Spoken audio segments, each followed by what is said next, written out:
السلام علیکم ورحمۃ اللہ وبرکاتہ۔ تمام تعریفیں، بزرگی، بڑائی ایک اللہ وحدہ لا شریک کے لیے لائق اور زیبا ہے، جو ہمارا خالق، مالک، مدبر، اور اسی کے لیے ہر قسم کی کبریائی، بڑائی ہے۔ اس کے بعد بے شمار انگنت لامحدود درود و سلام ہو آخری نبی محمد مجتبیٰ مصطفیٰ صلی اللہ علیہ وسلم پر، جنہوں نے اس امت کو انسانیت کے ساتھ احترام کرنے اور ان کو ان کے حقوق دینے کی ترغیب دلائی ہے۔ معزز حاضرین، اللہ تعالیٰ انسان کی تخلیق کے متعلق کہتا ہے لقد خلقنا الانسان فی احسن تقویم، ہم نے انسان کا ڈھانچہ بہت ہی اچھے انداز سے بنایا ہے۔ اگر انسان اپنے ڈھانچے کو دیکھ لے، سر سے لے کر پیر تک، اس میں رب العالمین جو نظام رکھے ہیں، آنکھ کا ہو، رگوں کا ہو، ہڈیوں کا ہو، اس سے بہتر اس رب العالمین کی یہ تخلیق، یہ انسان کی بناوٹ اس بات پر دلالت کرتی ہے کہ رب العالمین نے انسان کو کتنی بڑی بڑی نعمتوں سے نوازا ہے۔ بالمقابل اگر ہم دوسری مخلوقات کو دیکھیں تو دوسری مخلوقات کو اللہ تعالیٰ نے جو بنایا وہ کلمہ کن فیکون سے بنایا۔ انسان کو رب العالمین نے اپنے ہاتھ سے بنایا۔ یہ انسان کی تکریم کے لیے، انسان کے احترام کے لیے کافی ہے۔ بحیثیت مسلمان، بحیثیت مومن، رب العالمین کے نزدیک بہت اونچا مقام ہے اس کا۔ اس کے علاوہ بحیثیت انسان بھی، اس کا مطلب یہ نہیں کہ بحیثیت انسان دنیا میں اس کو جینے کا ادھیکار نہیں ہے۔ بحیثیت انسان اس کو دنیا میں قرآن اور اسی طرح سے احادیث نبویہ ہم غور کریں گے تو انسان کا احترام اور انسان کی تکریم کس طرح سے کی ہے۔ ہم چلیے، میں نے سورۃ البقرہ کی کچھ آیتیں آپ کے سامنے پڑھی، ان آیتوں پہ غور کرتے ہوئے چلیں کہ رب العالمین انسان کو بنانے میں کتنی تکریم کی ہے انسان کی۔ دیکھیں آیت کہتی ہے وَإِذْ قَالَ رَبُّكَ لِلْمَلَائِكَةِ إِنِّي جَاعِلٌ فِي الْأَرْضِ خَلِيفَةً، رب العالمین نے کہا فرشتوں سے کہ میں اس سرزمین میں، اس زمین میں ایک خلیفہ بنانے والا ہوں۔ رب العالمین انسان کو پیدا کرنے سے پہلے یہاں پر ذکر کر رہے ہیں کہ میں ایک ایسی ہستی کو پیدا کرنے جا رہا ہوں، بشر انسان کو پیدا کرنے جا رہا ہوں۔ تو اللہ تعالیٰ کا فرشتوں کے پاس انسان کو پیدا کرنے سے پہلے ذکر کرنا اس بات کی دلیل ہے کہ انسان کا کتنا احترام کیا گیا ہے۔ انی جاعل فی الارض خلیفہ، میں اس سرزمین میں خلیفہ بنانے والا ہوں۔ دیکھیں یہاں پر انسان نہیں کہا، اللہ تعالیٰ نے کلمہ خلیفہ سے نوازا ہے انسان کو کہ اس زمین میں خلیفہ بنانے والا۔ فرشتوں نے کیا کہا؟ رب العالمین تم ایسی مخلوق کو لانا چاہ رہے ہو جو خون بہائے گی، جو قتل و غارت گری کرے گی؟ ہم تو تیری تسبیح بیان کرتے ہیں، تیری پاکی بیان کرتے ہیں۔ تو اللہ رب العزت نے کہا انی اعلم ما لا تعلمون، میں وہ چیز جانتا ہوں جس کو تم نہیں جانتے۔ اور تو اور مزید اللہ رب العالمین انسان کی تخلیق میں اتنی تکریم کی ہے کہ اللہ تعالیٰ فرماتے ہیں وَعَلَّمَ آدَمَ الْأَسْمَاءَ كُلَّهَا، ہم نے آدم کو نام سکھائے، علم سکھایا۔ تکریم کے لیے کافی، ایک تو پیدا کیا، پیدا کرنے کے بعد پھر اس انسان کو علم بھی سکھایا، رب العالمین نے علم سکھایا۔ وَعَلَّمَ آدَمَ الْأَسْمَاءَ، اب یہ علم کیا ہے؟ اس کے تعلق سے مفسرین لکھتے ہیں کہ کائنات کا ایک ایک نام اس کی خصوصیت اللہ تعالیٰ نے انسان کو سکھائی، آدم علیہ السلام کو سکھائی۔ پانی کی خصوصیت کیا ہے، پہاڑ پتھر کی خصوصیت کیا ہے، پرند چرند ان کی خصوصیات کیا ہیں، یہ پوری کائنات کی ہر ہر مخلوق کے نام بھی سکھائے اور ان کی کیا کیا خصوصیتیں ہیں اللہ تعالیٰ نے یہ بھی آدم علیہ السلام کو سکھائی. اور تو اور مزید آدم علیہ السلام کو پیدا کرنے کے بعد، بنانے کے بعد، اس میں روح پھونکنے کے بعد فرشتوں کو اور جن کو، شیطان کو حکم دیا اسجدوا لآدم، آدم کو سجدہ کرو. تو دیکھیں یہاں پر تعظیم انسان کی کس طرح کی ہے، تکریم انسان کی کس طرح کی ہے.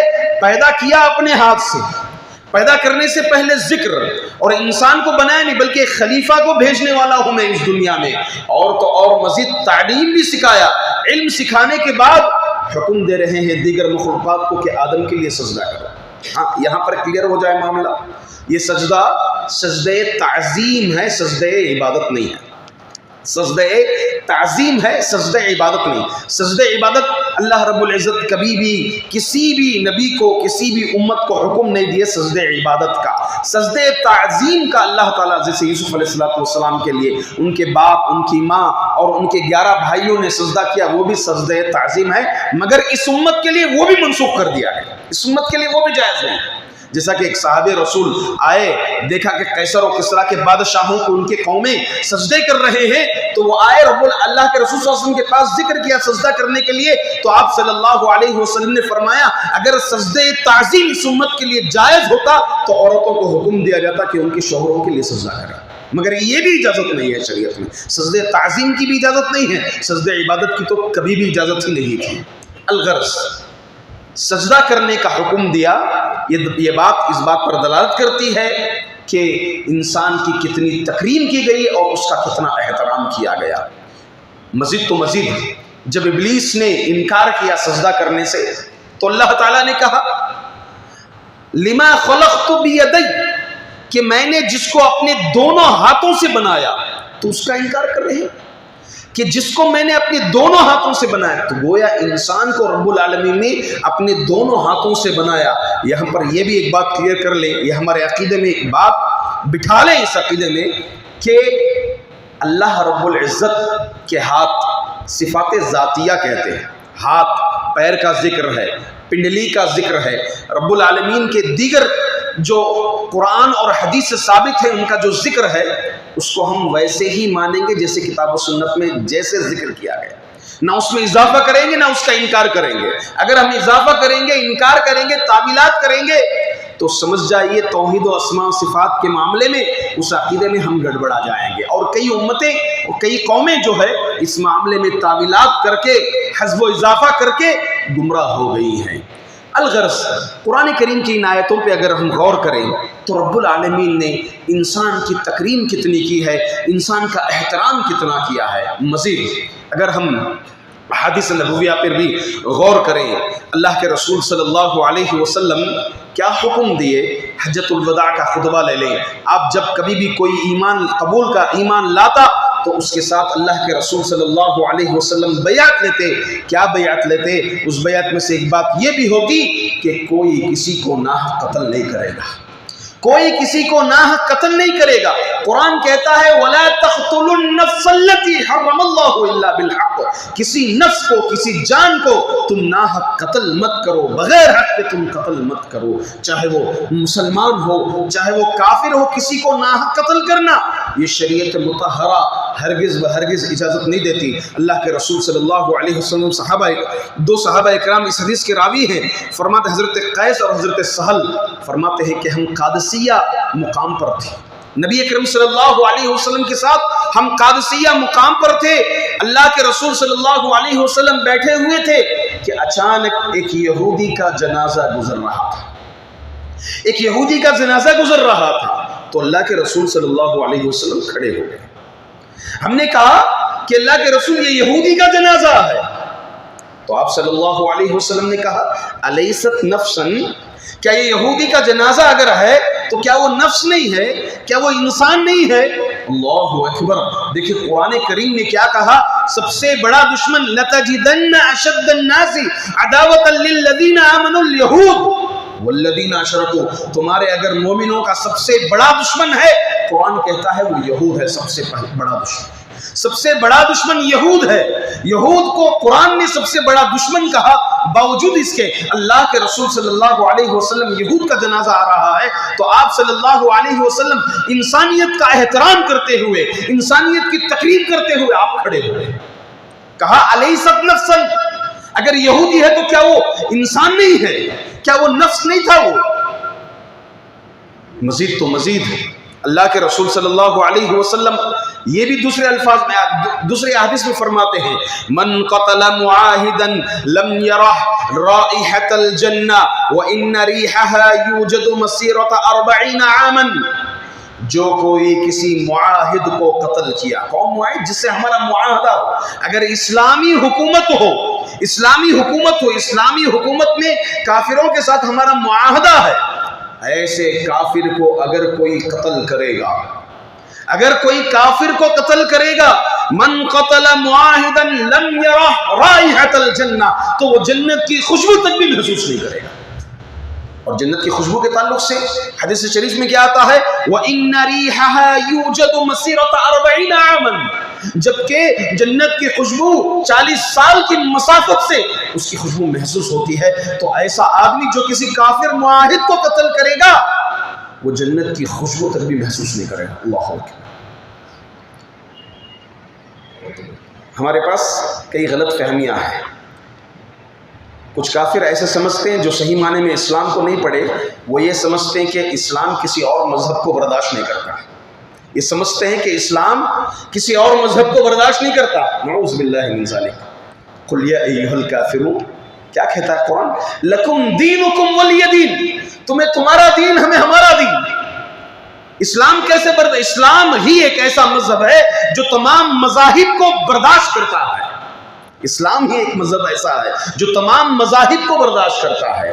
جبکہ ہمارے مسلمانوں میں کئی لوگوں کا فرق، کئی لوگوں کی سوچ، کئی لوگوں کا فکرہ یہ ہے کہ اسلام اگر کوئی قبولتا نہیں ہے تو اس کو یہاں پر اس سرزمین میں جینے کا ادھیکار نہیں ہے. نعوذ باللہ من ذالک. کیونکہ نہ انہوں نے صحیح معنی میں اسلام کو سمجھا ہے اور نہ ہی انہوں نے صحیح معنی میں اسلام کو سمجھا ہے. دیکھیں اللہ کے رسول صلی اللہ علیہ وسلم، حضرت مغیرہ بن شعبہ رضی اللہ عنہ، ان کے اسلام کا واقعہ ہے، بڑا پیارا واقعہ ہے.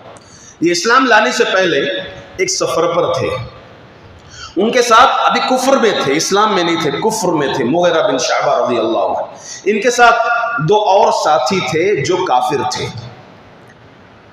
راستے میں سفر میں تھے، ان دونوں کے پاس ساز و سامان تھا، مال تھا. حضرت مغیرہ بن شعبہ ابھی اسلام قبول نہیں کیے، کفر میں تھے.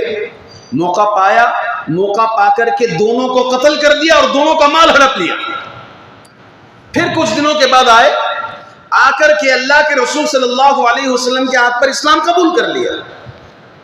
اس کے بعد انہوں نے واقعہ سنایا کہ میرے ساتھ سفر میں کیا ہوا، اور وہ مال جو مال کافروں کا لے کر آئے تھے وہ مال لا کر بیت المال کو دینے لگے، اور یہ مال کیسے حاصل کیے اس واقعے کو سنانے لگے. تو اللہ کے رسول صلی اللہ علیہ وسلم نے فرمایا اما الاسلام فقد قبلناہ، آپ نے جو اسلام لایا ہے اس کو ہم نے قبول کیا. مطلب آپ نے جو اسلام لایا اس کو ہم نے قبول کیا.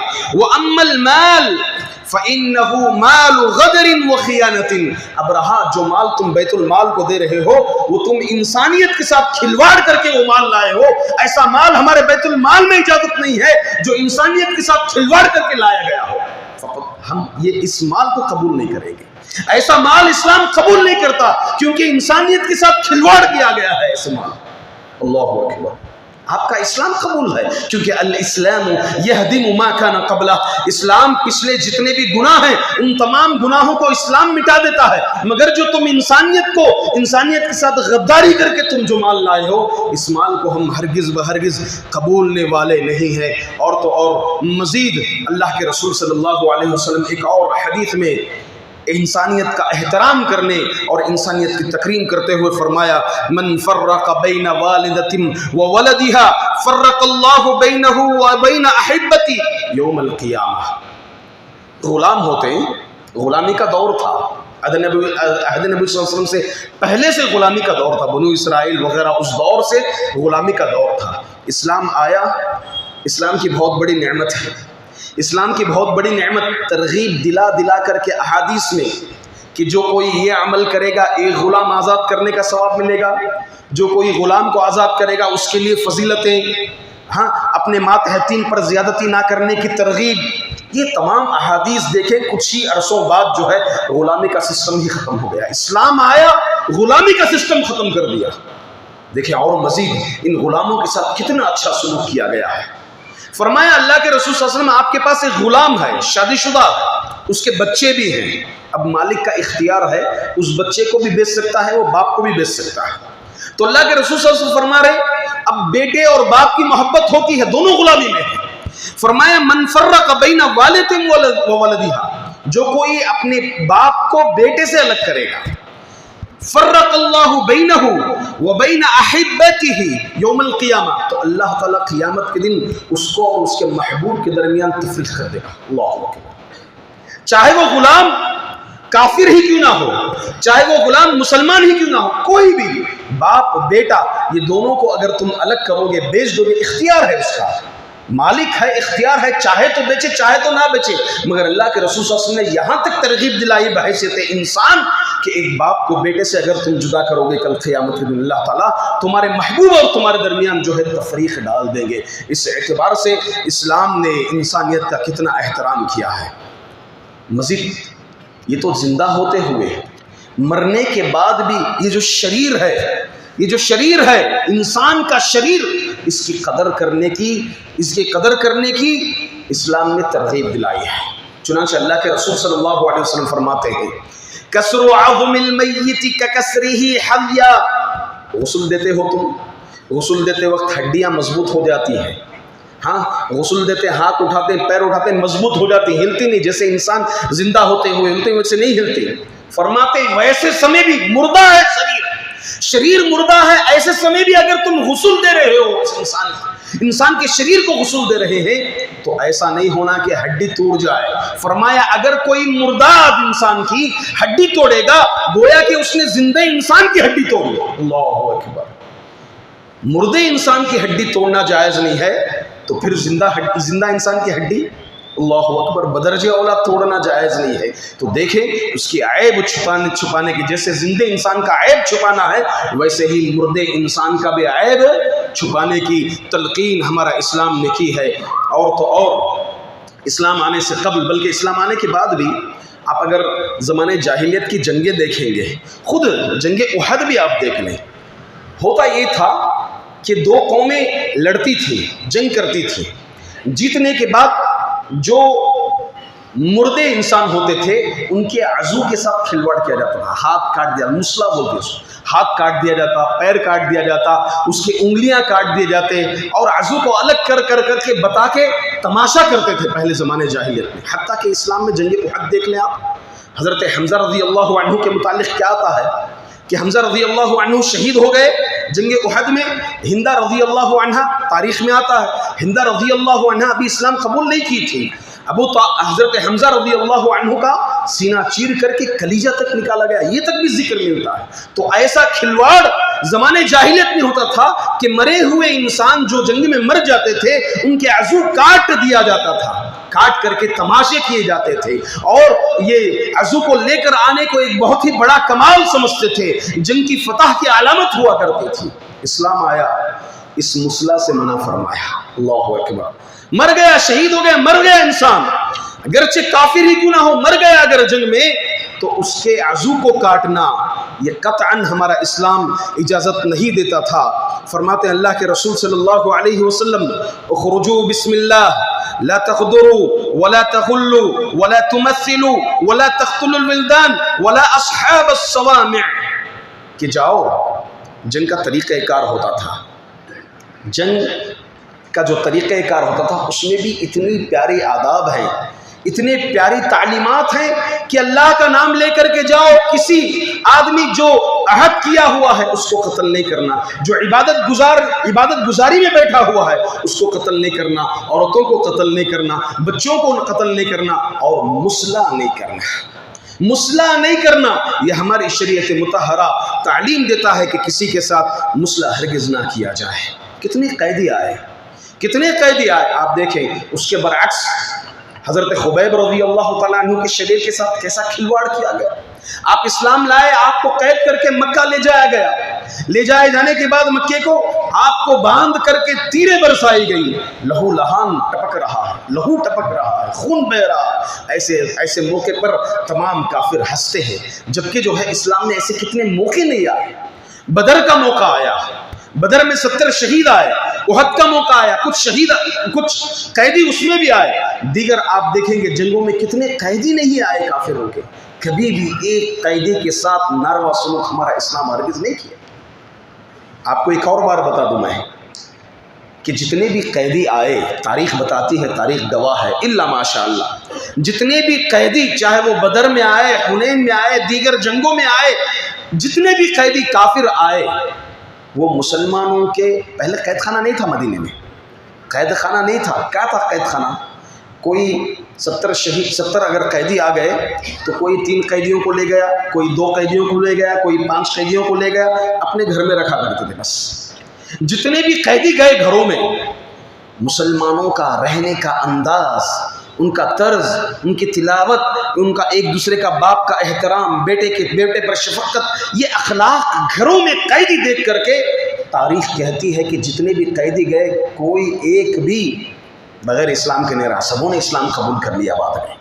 یہ اسلام کی, مسلمانوں کے اخلاق دیکھ کر کے, مسلمانوں کا کردار دیکھ کر کے, ان کا رحم دیکھ کر کے, ان کا شفقت دیکھ کر کے, کہ ان پر جو قیدی آئے ہیں گویا کہ وہ ایک مہمانوں جیسا سلوک ان کے ساتھ کیا گیا. یہ ہمارا اسلام ہے, احترام کرنے کی اسلام ہمیں ترغیب دلاتا ہے. دیکھیں جنگ بدر کے وقت اللہ کے رسول صلی اللہ علیہ وسلم کیا فرماتے ہیں, اس کا ایک پس منظر ہے. اس حدیث کو بیان کرنے سے پہلے میں پس منظر بیان کروں. نبی اکرم صلی اللہ علیہ وسلم یہاں پر چچا کی وفات ہوئی, پھر جو ہے بیوی کی وفات ہوئی.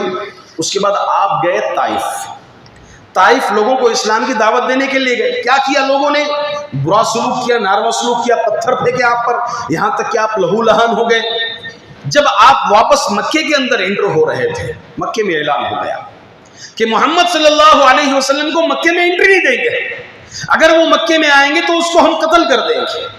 معاملہ یہاں تک آ گیا تو اللہ کے رسول صلی اللہ علیہ وسلم مطعم ان کے متعلق فرماتے ہیں, لو كان المطعم من عدي حيا ثم كلمني في هؤلاء النتني لتركتهم له.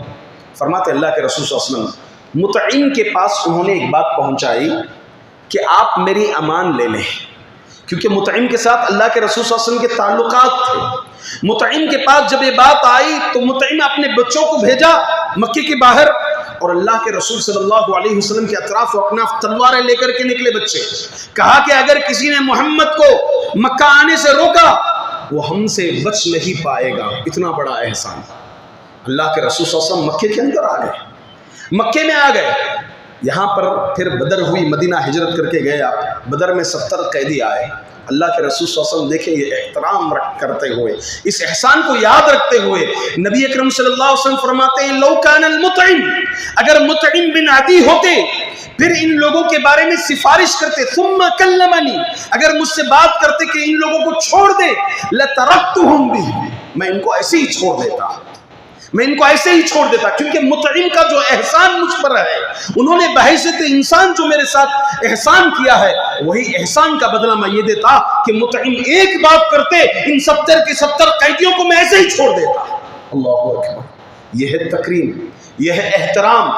اور تو اور مزید اللہ کے رسول صلی اللہ علیہ وسلم ایک اور واقعے کے متعلق فرماتے ہیں لقد شهدت في دار عبد الله بن جدعان حلفا ما احب ان لي من حمر النعم ولو ادعى في الاسلام لاجبت.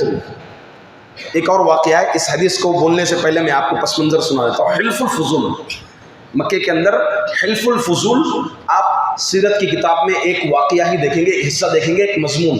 حلف الفضول کیا تھا؟ ایک ٹیم عبداللہ بن جدعان کی نگرانی میں, ابھی کفر میں تھا عبداللہ بن جدعان. انہوں نے یہ دیکھا کہ مکے کے اندر زیادتی بہت زیادہ ہو رہی ہے, لوگوں کا مال ہڑپا جا رہا ہے, لوگوں کی عزت, لوگوں کی جان کی حفاظت نہیں ہو رہی ہے. لہٰذا ایک ٹیم بنائی, ایک کمیٹی بنائی. اس کمیٹی کا مقصد یہ تھا کہ ہم اس کمیٹی کے ذریعے سے ظلم و زیادتی کو روکیں گے، مظلوم کو اس کا حق دلائیں گے، لوگوں کی جو جان پر کھلواڑ ہو رہی ہے اس کو ہم بچانے کی کوشش کریں گے، ان کو اس کا مال دلائیں گے وغیرہ وغیرہ۔ اس میں اللہ کے رسول صلی اللہ علیہ وسلم بحیثیت ممبر اس میں شریک تھے، بحیثیت ممبر اللہ کے رسول صلی اللہ علیہ وسلم اس میں شریک تھے۔ آپ اسلام لانے کے، آپ ہجرت کرنے کے بعد، مدینہ آنے کے بعد آپ کہتے ہیں، یہ کب؟ نبوت سے پہلے کا واقعہ، لقد شہدت فی دار عبداللہ بن جدعان، میں عبداللہ بن جدعان کے گھر میں بحیثیت حلف لیا ہوا تھا۔ کس سلسلے میں؟ حلف الفضول میں میں حصہ لیا ہوا تھا، ایک ممبر، بحیثیت ممبر میں شریک تھا۔ اگر میں اسلام آ گیا ہے، اگر مجھے اس کمیٹی میں پھر دوبارہ بلایا جائے تو میں بحیثیت ممبر شریک ہونے کے لیے تیار ہوں۔ اللہ اکبر۔ کیونکہ اس کمیٹی میں انسانیت کا احترام کیا جاتا ہے، اس کمیٹی میں انسانیت کی تقریر کی جاتی ہے، مظلومین کو مظلوم کا حق دلایا جاتا ہے، اور ان کی عزت کی حفاظت کی جاتی ہے، ان کے دین کی حفاظت کی جاتی ہے، ہر اعتبار سے ان کی حفاظت کی جاتی ہے۔ تو لہٰذا میں بحیثیت ممبر بن کر جانے کے لیے تیار ہوں۔ معزز حاضرین، مزید کئی باتیں ہیں، میں اپنی بات کو وقت بھی گوارا نہیں دے رہا ہے، یہیں پر روکتے ہوئے آج کے اس خطبے سے میں کچھ پیغامات دینا چاہتا ہوں۔ پہلی بات یہ ہے، کئی فقہی احکام تو ملتے ہیں اس میں، کہ کئی مسلمان ہم میں سے یہ سمجھتے ہیں کہ جو اسلام کو صحیح معنی میں نہیں سمجھے ہیں، ایک کافر اس سرزمین میں، اس دنیا میں اس کو رہنے کا ادھیکار نہیں، کیونکہ اس نے اسلام قبول نہیں کیا، نعوذ باللہ من ذالک۔ جبکہ اسلام کہتا ہے لکم دینکم ولی دین۔ اللہ کے رسول صلی اللہ علیہ وسلم مدینہ آئے، آپ مکے میں تھے، مکے میں آپ تھے، مکے میں یہی حکم دیا گیا، فاصبر صبرا جمیل، صبر جمیل کرو، دوسرا کچھ نہیں۔ آپ دیکھیں گے مکی زندگی میں کہیں بھی کسی بھی اعتبار سے دفاع کیا گیا ہو، اتنے ظلم سہے گئے، آل یاسر شہید ہو گئے، بلال پر زیادتیاں ہو رہی ہیں، ادھر اللہ کے رسول صلی اللہ علیہ وسلم پر کوئی جان لیوا حملہ کرتا ہے، کوئی چادر لا کر لپیٹتا ہے، کوئی جو ہے اونٹ کی گوجڑی ڈالتا ہے، اتنی زیادتیاں اللہ کے رسول صلی اللہ علیہ وسلم پر کی گئیں۔ عمر بھی موجود تھے، ابو بکر بھی موجود تھے، ایک آواز پر، ایک اشارے پر جان دینے کے لیے تیار تھے اللہ کے رسول صلی اللہ علیہ وسلم کے لیے۔ اللہ کے رسول صلی اللہ علیہ وسلم کے لیے ایک آواز پر، ایک اشارے پر جان دینے کے لیے تیار تھے۔ آپ مکی زندگی اٹھا کر کے دیکھیں، کہیں بھی دفاع کیا گیا ہو؟ نہیں دفاع کیا گیا۔ تو اسلام ہر اعتبار سے انسانیت کا احترام کرتی ہے، اور دوسری کئی غیر مسلم یہ سمجھتے ہیں کہ اسلام جو ہے دوسرے مذہبوں کو برداشت نہیں کرتا، اسلام دوسرے مذہبوں کو برداشت نہیں کرتا، ابداً، ہرگز نہیں۔ یہی اسلام کی تعلیمات ہے، لکم دینکم ولی دین، آپ کو اختیار، لا اکراہ فی الدین، دین میں زبردستی نہیں ہے، یہ دین میں زبردستی نہیں ہے، کسی ایک عمل کو کرنے کے لیے بھی زبردستی نہیں ہے۔ اسلام لانے کے لیے زبردستی دور کی بات، کسی بھی عمل کو کرنے کے لیے زبردستی اگر دلائی جائے تو وہ قابل قبول نہیں۔ ایک روزے دار ہے، آپ زبردستی کر کے اس کا روزہ توڑائیں گے، پکڑ کر اس کو باندھ کر روزہ توڑائیں گے، شریعت کی نظر میں یہ روزہ نہیں ٹوٹا۔ رفع عن امتی الخطا والنسیان وما استکرہوا علیہ، شریعت میں زبردستی یہ قطعاً درست نہیں ہے۔ ہم اللہ تعالیٰ سے دعا کرتے ہیں کہ اللہ رب العزت ہم تمام مسلمانوں کو صحیح معنی میں اسلام کو سمجھنے کی توفیق عطا فرمائے، انسانیت کا احترام کرنے کی اللہ تعالیٰ ہم تمام کو توفیق عطا فرمائے۔ جو غیر مسلم اسلام کے تعلق سے بدظن ہیں، انہیں صحیح معنی میں اسلام جاننے کی اللہ تعالیٰ توفیق عطا فرمائے۔ اقول قولی ھذا استغفر اللہ لی ولکم ولسائر المسلمین من کل ذنب فاستغفروہ انہ هو الغفور۔